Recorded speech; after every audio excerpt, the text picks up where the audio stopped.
I'm here with Amina. Yes. Amina, what's my name? Tamin. Like Salmon. Yeah, could be Slammin'. Slammin', yeah. Or Jammin'. Jammin'. Whichever.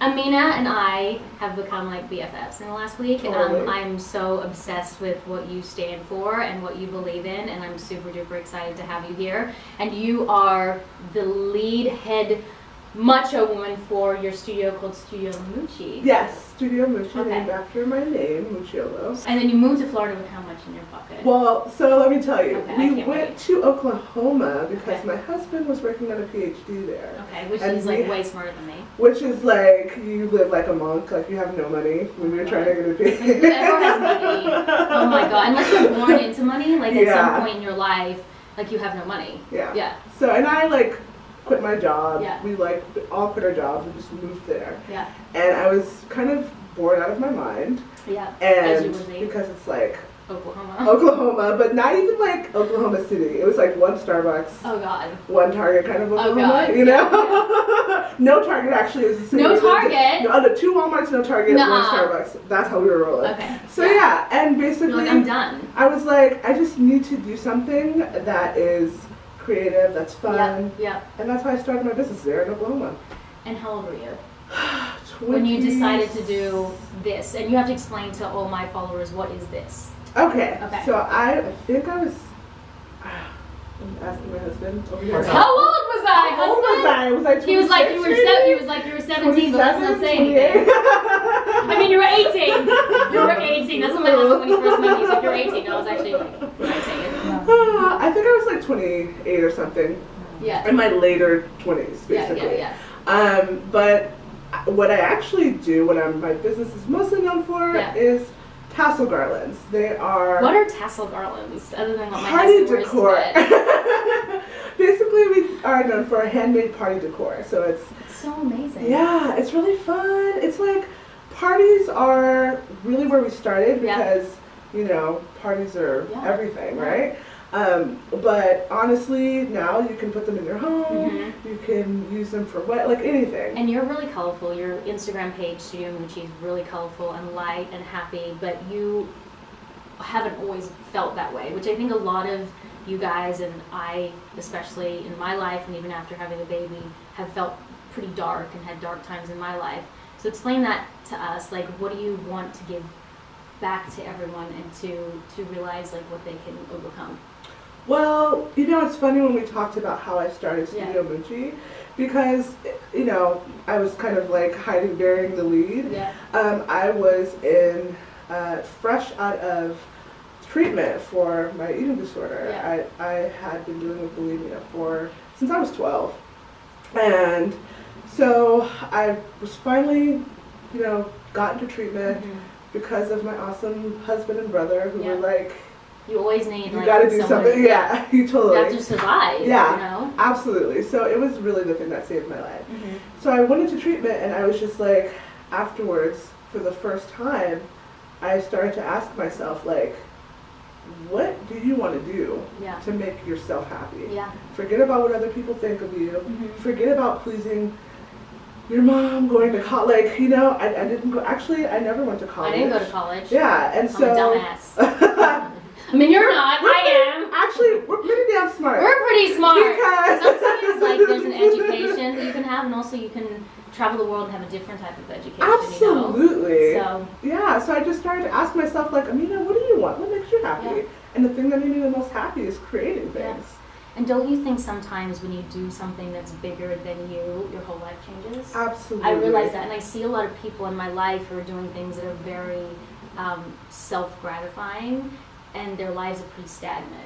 Like, they're not going anywhere, because like if you're just trying to put yourself out there constantly, but there's not for a greater good or a greater message, then I think what happens is like it's almost like the universe pays you back for that, you know? Yeah. And like nothing really changes. How do you keep, I don't know how people who are doing that keep going. Yeah. Because honestly, if I didn't get the feeling of knowing that, like, just by me putting myself out there, that I'm like helping other girls who have been You're through what I've saving been lives, through. you know? And just be like putting my face out there. I'm plus size, I'm black, I look like a You're bag plus of size, you're Skittles. black, and you're You know, effing awesome! yeah, and there's so many girls out there who, Yes. who or who relate to me Exactly. who don't have a voice. Exactly. And so just by being out there, I know that I'm giving something to them.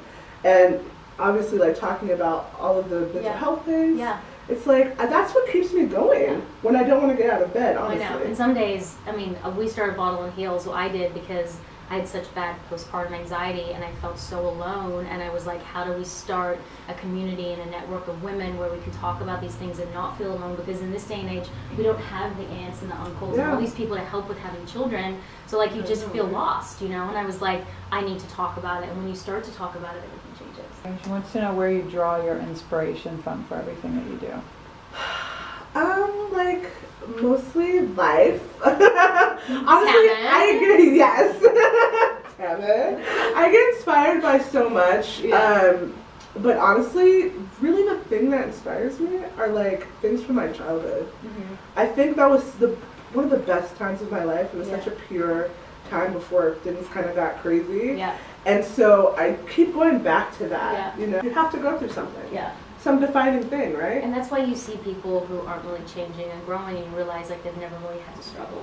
I do believe if you struggle, you become more empathetic, you become more compassionate, you become a better person in a way. That adversity, man. Yeah. And I definitely hit rock bottom sort of 6 months after my daughter was born, and I just didn't want to get out of bed, and I think that that's why my life is changing. See? You know? Wow. And I hit my top when I'm making You're too sweet. She's like, stop touching me, you weirdo! What advice do you have for people who deal with anxiety? Who's that to?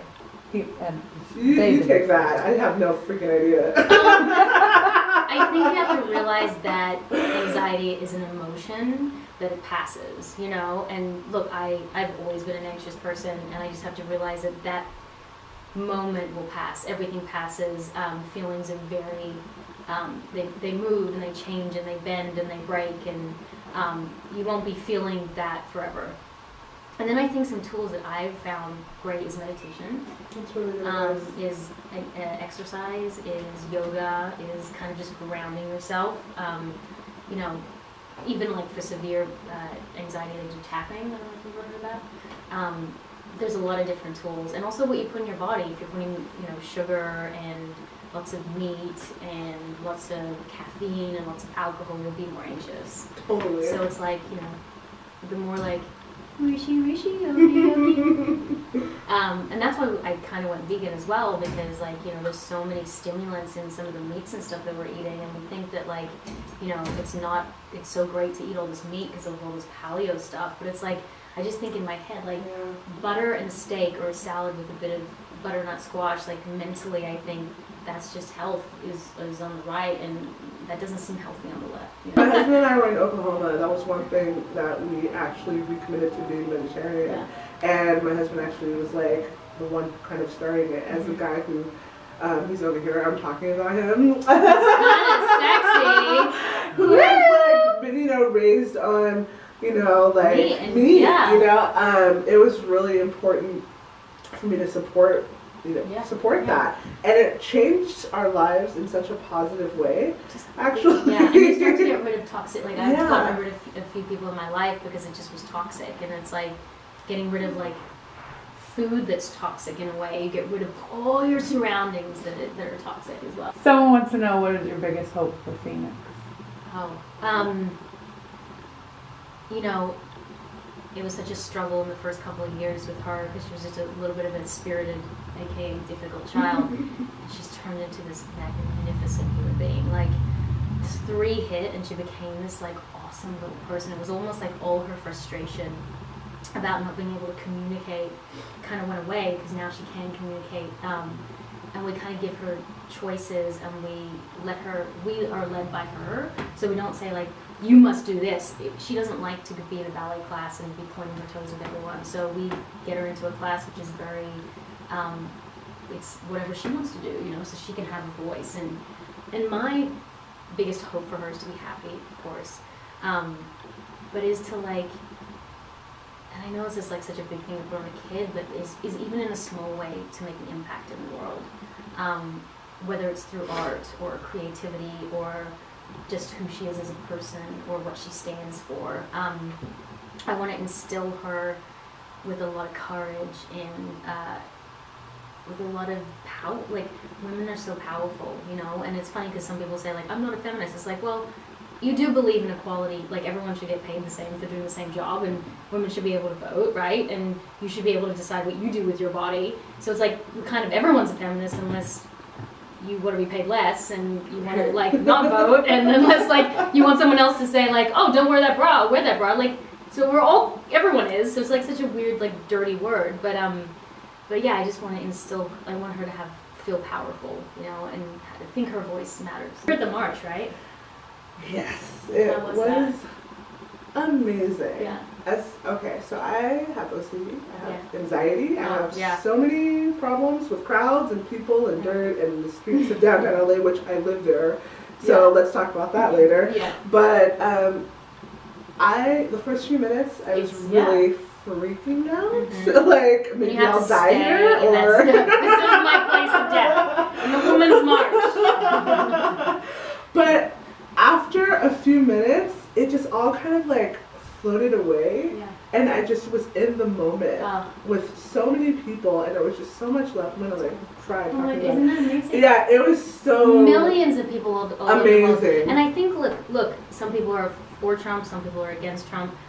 What I think needs to be said is that this was a woman's march. Yeah. This was a march where women got together and said, we matter. Absolutely. And like, to make this about a fight against like, this is not what I stand for. Well, we do. We all stand for coming together as women and saying, I love you. I love you.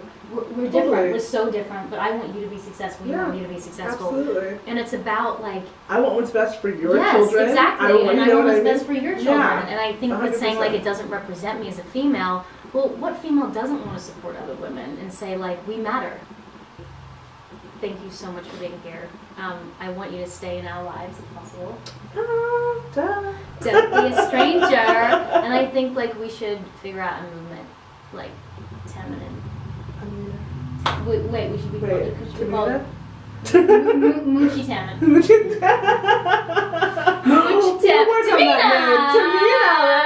Tamina. Tamina.